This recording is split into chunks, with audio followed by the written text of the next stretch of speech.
ओम शांति 9/10/2024 की ईश्वरीय महावाक्य है। मीठे बच्चे, विश्व का राज बाहुबल से नहीं लिया जा सकता, उसके लिए योग बल चाहिए।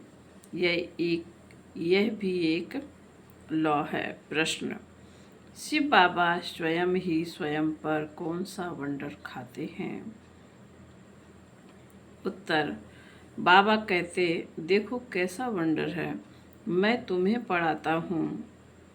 यह मैंने किसी से कभी पढ़ा नहीं। मेरा कोई बाप नहीं, मेरा कोई टीचर नहीं, मेरा कोई गुरु नहीं। मैं सृष्टि चक्र में पुनर्जन्म लेता नहीं, फिर भी तुम्हें सभी जन्मों की कहानी सुना देता हूँ। खुद 84 के चक्र में नहीं आता, लेकिन चक्र का ज्ञान बिल्कुल एक्यूरेट देता हूँ। ओम शांति। रूहानी बाप तुम बच्चों को स्वदर्शन चक्रधारी बनाते हैं, अर्थात तुम इस 84 के चक्र को जान जाते हो। आगे नहीं जानते थे, अभी बाप द्वारा तुमने जाना है। 84 जन्मों के चक्र में तुम आते हो जरूर। तुम बच्चों को 84 के चक्र का नॉलेज देता हूँ।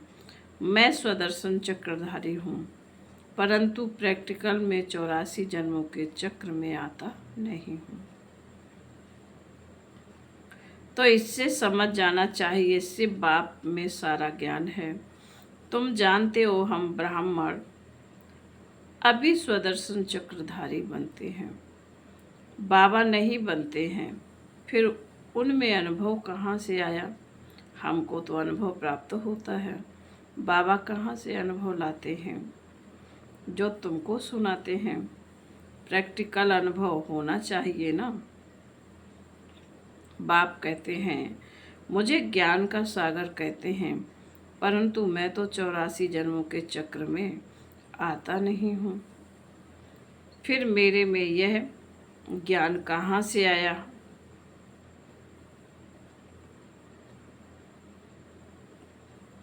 टीचर पढ़ाते हैं तो जरूर खुद पढ़ा हुआ है ना। यह शिव बाबा कैसे पढ़ा? इनको कैसे 84 के चक्र का मालूम पड़ा, जबकि खुद 84 जन्मों में नहीं आता है? बाप बीज रूप होने के कारण जानते हैं, खुद 84 के चक्र में नहीं आते, परंतु तुमको सब समझाते हैं। यह भी कितना वंडर है। ऐसे भी नहीं बाप कोई शास्त्र आदि पढ़ा हुआ है। कहा जाता है ड्रामा अनुसार उसमें यह नॉलेज नूधी हुई है जो तुमको सुनाते हैं। तो वंडरफुल टीचर हुआ ना, वंडर खाना चाहिए ना, इसलिए इनको बड़े बड़े नाम दिए हैं, प्रभु, ईश्वर, प्रभु, अंतर्यामी आदि आदि।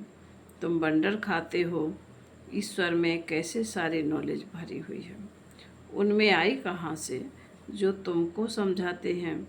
उनको तो कोई बाप भी नहीं है जिससे जन्म लिया हो व समझा हो।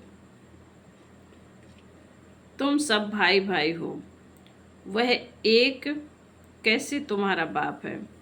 बीज रूप है। कितनी नॉलेज बैठ बच्चों को सुनाते हैं, कहते हैं 84 जन्म। मैं नहीं लेता हूँ, तुम लेते हो।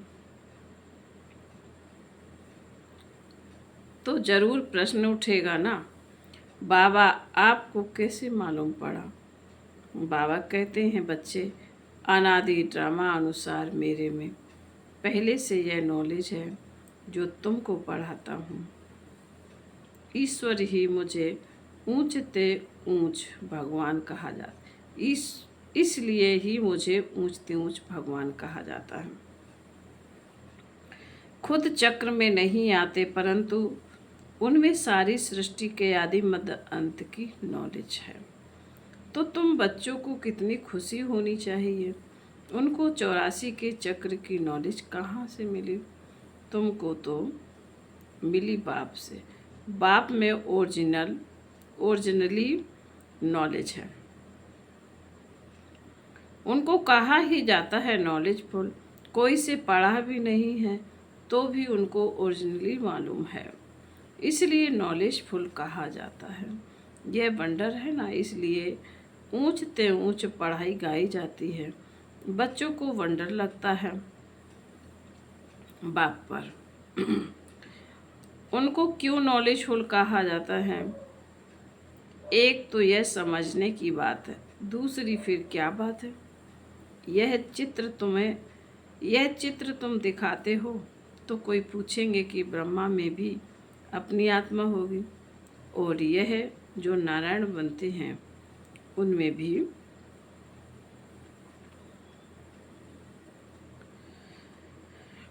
भी अपनी आत्मा होगी। दो आत्माएं हैं ना।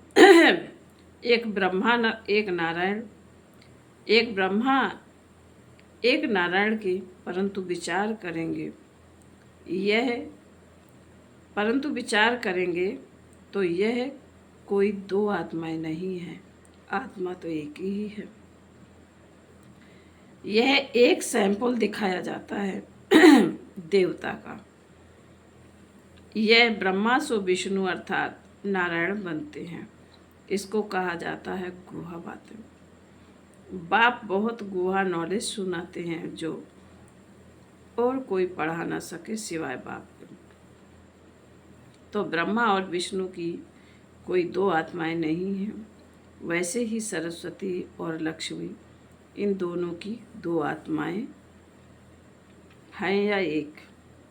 आत्मा तो एक ही है, शरीर तो है। यह सरस्वती ही फिर लक्ष्मी बनती है, इसलिए एक आत्मा गिनी जाएगी। 84 जन्म एक ही आत्मा लेती है। यह बड़ी समझ की बात है। ब्राह्मण सो देवता, देवता सो क्षत्रिय बनते हैं। आत्मा एक ही शरीर छोड़ दूसरा लेती है। आत्मा एक ही है। एक यह सैंपल दिखाया जाता है कैसे ब्राह्मण सो देवता बनते हैं। हम सो का अर्थ कितना अच्छा है। इनको कहा जाता है गुहा गुहा बातें।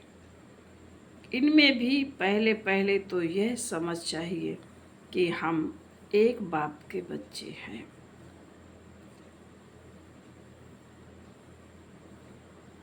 सभी आत्माएं असुल परम धाम में रहने वाली हैं। यहाँ पाठ बजाने आए हैं। यह खेल है। बाप तुमको इस खेल का समाचार बैठ सुनाते हैं। बाप तो ओरिजिनली जानते ही हैं, उनको कोई ने सिखाया नहीं है। इस समय 84 के चक्र को वही जानते हैं जो इस समय तुमको सुनाते हैं। फिर तुम भूल जाते हो। फिर उनका शास्त्र कैसे बन सकता है? बाप तो कोई शास्त्र पढ़ा हुआ नहीं है, फिर कैसे आकर नई बातें सुनाते हैं? आधा कल्प है ना, आधा कल्प है भक्ति मार्ग। यह बात भी शास्त्रों में नहीं है। यह शास्त्र भी ड्रामा अनुसार भक्ति मार्ग में बने हैं। तुम्हारी बुद्धि में शुरू से लेकर अंत तक इस ड्रामा की कितनी बड़ी नॉलेज है, उनको जरूर मनुष्य तन का आधार लेना पड़े। शिव बाबा इस ब्रह्मा के तन में बैठ इस सृष्टि चक्र की नॉलेज सुनाते हैं। मनुष्यों ने तो गफोड़े लगाकर सृष्टि की आयु ही कितनी लंबी कर दी है। नई दुनिया सो फिर पुरानी दुनिया बनती है। नई दुनिया को कहा जाता है स्वर्ग, पुरानी को कहा जाता है नरक। दुनिया तो एक ही है। नई दुनिया में रहते हैं देवी देवता, वहाँ अपार सुख है। सारी सृष्टि नई होती है। अभी इनको पुराना कहा जाता है। नाम ही है आयरनेज वर्ल्ड। जैसे ओल्ड दिल्ली और न्यू दिल्ली कहा जाता है ना। बाप समझाते हैं, मीठे मीठे बच्चों, न्यू वर्ल्ड में न्यू दिल्ली होगी। यह तो ओल्ड वर्ल्ड में ही कह देते हैं न्यू दिल्ली। इनको न्यू कैसे कहेंगे। बाप समझाते हैं नई दुनिया में नई दिल्ली होगी, उनमें यह लक्ष्मी नारायण राज्य करेंगे, उनको कहा जाएगा सत्ययुग। तुम इस सारे भारत में राज्य करेंगे, तुम्हारी गद्दी जमुना किनारे पर होगी। पिछाड़ी में रावण राज्य की गद्दी भी यहाँ ही है, राम राज्य की गद्दी भी यहाँ होगी। नाम दहली नहीं होगा, उसको परिस्तान कहा जाता है। फिर जो जैसा हो राजा होता है वह अपनी गद्दी का ऐसा नाम रखते हैं। इस समय तुम सब पुरानी दुनिया में हो, नई दुनिया में जाने के लिए पढ़ रहे हो। फिर से मनुष्य से देवता बन रहे हो, पढ़ाने वाला है बाप। तुम जानते हो ऊंच बाप ने नीचे आकर राजयोग सिखाया है। अभी तुम हो संगम पर, जबकि कलयुगी पुरानी दुनिया खत्म होनी है। बाप ने इसका हिसाब भी बताया है। मैं आता हूँ ब्रह्मा तन में, मनुष्य को पता नहीं है कि ब्रह्मा कौन सा है। सुना है प्रजापिता ब्रह्मा, तुम प्रजा हो ना ब्रह्मा की, इसलिए अपने को बीके कहलाते हो। वास्तव में शिव बाबा के बच्चे शिववंशी हो। जब निराकार आत्माएं हो, फिर साकार में प्रजापिता ब्रह्मा के बच्चे भाई बहन हो। और कोई भी संबंध नहीं है। इस समय तुम उस कलयुगी संबंध को भूलते हो, क्योंकि उनमें बंधन है। तुम जानते हो नई दुनिया में ब्राह्मणों की चोटी होती है, चोटी ब्राह्मणों की निशानी है। तुम ब्राह्मणों का यह कुल है, वह है कलयुगी ब्राह्मण। ब्राह्मण अक्सर करके पंडे होते हैं, एक धामा खाते हैं, दूसरे ब्राह्मण गीता सुनाते हैं। अभी तुम ब्राह्मण यह गीता सुनाते हो, वह भी गीता सुनाते हैं, तुम भी गीता सुनाते हो। फर्क देखो कितना है। तुम कहते हो कृष्ण को भगवान नहीं कह सकते, कृष्ण को तो देवता कहा जाता है, उनमें दैवी गुण हैं, उनको तो इन आँखों से देखा जा सकता है। शिव के मंदिर में देखेंगे, शिव को अपना शरीर है नहीं, वह है परमात्मा वह है परमात्मा अर्थात परमात्मा। ईश्वर प्रभु भगवान आदि अक्षर का कोई अर्थ नहीं निकलता।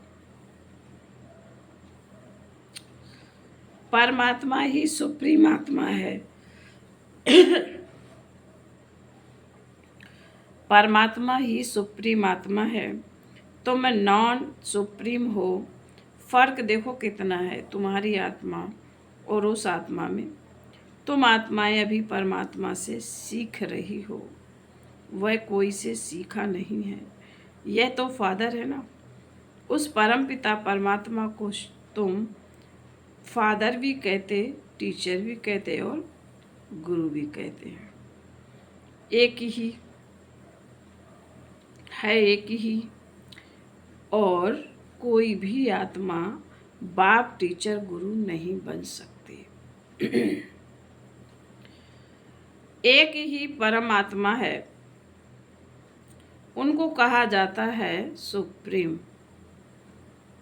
हर एक को पहले फादर चाहिए, फिर टीचर चाहिए, फिर पिछाड़ी में चाहिए गुरु। बाप भी कहते हैं मैं तुम्हारा बाप भी बनता हूँ, फिर टीचर भी बनता हूँ, और फिर मैं ही तुम्हारा सद्गति दाता सद्गुरु भी बनता हूँ।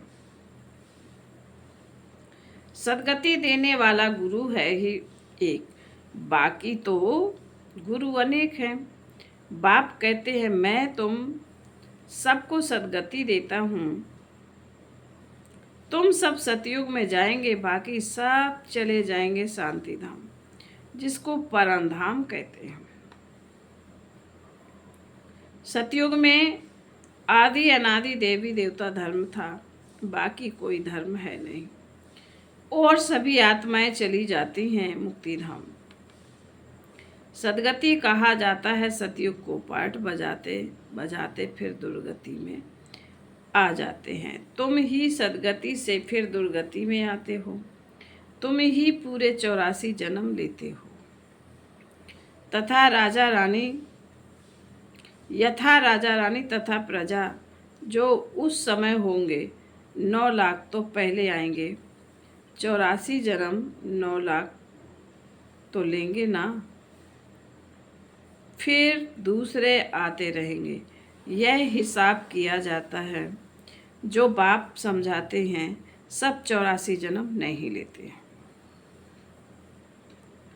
पहले पहले आने वाले ही 84 जन्म लेते हैं, फिर कम कम लेते आते हैं।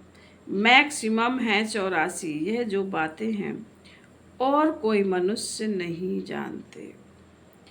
बाप ही बैठ समझाते हैं। गीता में है भगवान वाच, अभी तुम समझ गए हो। आदि सनातन देवी देवता धर्म कोई कृष्ण ने नहीं रचा है, यह तो बाप ही स्थापन करते हैं। कृष्ण की आत्मा ने 84 जन्मों के अंत में यह ज्ञान सुना है। जो पहले नंबर में आया है, यह बातें समझने की हैं, रोज पढ़ना है। तुम स्टूडेंट्स हो भगवान के, भगवान वाच है ना, मैं तुमको राजाओं का राजा बनाता हूँ। यह है पुरानी दुनिया, नई दुनिया माना सतयुग।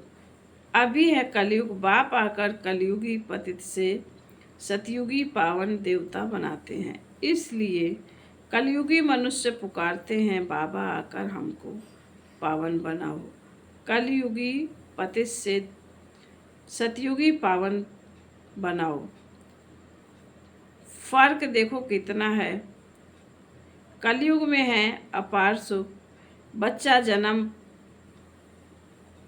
जन्मा सुख हुआ, कल मर गया दुखी हो जाएगा। सारी आयु कितना दुख होता है। यह है ही दुख की दुनिया। अभी बाप सुख की दुनिया स्थापन कर रहे हैं, तुमको स्वर्गवासी देवता बनाते हैं। अभी तुम पुरुषोत्तम संगम युग पर हो। उत्तम ते उत्तम पुरुष व नारी बनते हो। तुम आते ही हो यह लक्ष्मी नारायण बनने के लिए। स्टूडेंट टीचर से योग रखते हैं, क्योंकि समझते हैं इन द्वारा हम पढ़कर फलाना बनेंगे। यहाँ तुम योग लगाते हो परमपिता परमात्मा शिव से, जो तुम्हें देवता बनाते हैं। कहते हैं मुझे अपने बाप को याद करो, जिसके तुम सालिग्राम बच्चे हो। अपने को आत्मा समझ बाप को याद करो, वही नॉलेजफुल है। बाप तुम्हें सच्ची गीता सुनाते हैं, परंतु खुद पढ़ा हुआ नहीं है। कहते हैं मैं किसका बच्चा नहीं हूँ, कोई से पढ़ा हुआ नहीं हूँ, मेरा कोई गुरु नहीं है। मैं फिर तुम बच्चों का बाप, टीचर, गुरु हूँ। उनको कहा जाता है परमात्मा। इस सारी सृष्टि के आदि मध्य अंत को जानते हैं। जब तक वह ना सुनावे तब तक तुम आदि मध्य अंत को समझ ना सको। इस चक्र को जानने से तुम चक्रवर्ती राजा बनते हो। तुमको यह बाबा नहीं पढ़ाते हैं, इसमें शिव बाबा प्रवेश कर आत्माओं को पढ़ाते हैं। यह नई बात है ना। यह होते ही है संगम पर पुरानी दुनिया खत्म हो जाएगी। किसी की दबी रहे धूल में, किसी की खाए राजा चोर। बच्चों को कहते हैं बहुतों का कल्याण करने के लिए, फिर से देवता बनाने के लिए यह पाठशाला म्यूजियम खोलेंगे, जहाँ बहुत आकर सुख का पाठ बजाएंगे। सुख का वर्षा पाएंगे। अभी रावण राज्य है ना, राम राज्य में था सुख, रावण राज्य में है दुख, क्योंकि सब विकारी बन गए हैं। वह है ही निर्विकारी दुनिया। बच्चे तो इन लक्ष्मी नारायण आदि को भी है ना, परंतु वहाँ है योग बल से। बाप तुमको योग बल सिखलाते हैं। योग बल से तुम विश्व के मालिक बनते हो। बाहुबल से कोई विश्व का मालिक बन ना सके। लौ नहीं कहता। तुम बच्चे याद के बल से सारे विश्व की बादशाही ले रहे हो। कितनी ऊंच पढ़ाई है। बाप कहते पहले पहले पवित्रता की प्रतिज्ञा करो। पवित्र बनने से ही फिर तुम पवित्र दुनिया के मालिक बन जाएंगे। फिर बाबा बोले अच्छा। मीठे मीठे शकील थे बच्चों प्रति मात पिता, बाप दादा का याद प्यार और गुड मॉर्निंग। रूहानी बाप की रूहानी बच्चों को नमस्ते। हम रूहानी बच्चों की रूहानी मात पिता बाप दादा को याद प्यार गुड मॉर्निंग और नमस्ते नमस्ते नमस्ते। ओम शांति। धारणा के लिए मुख्य सार है। बाबा ने कहा कलयुगी संबंध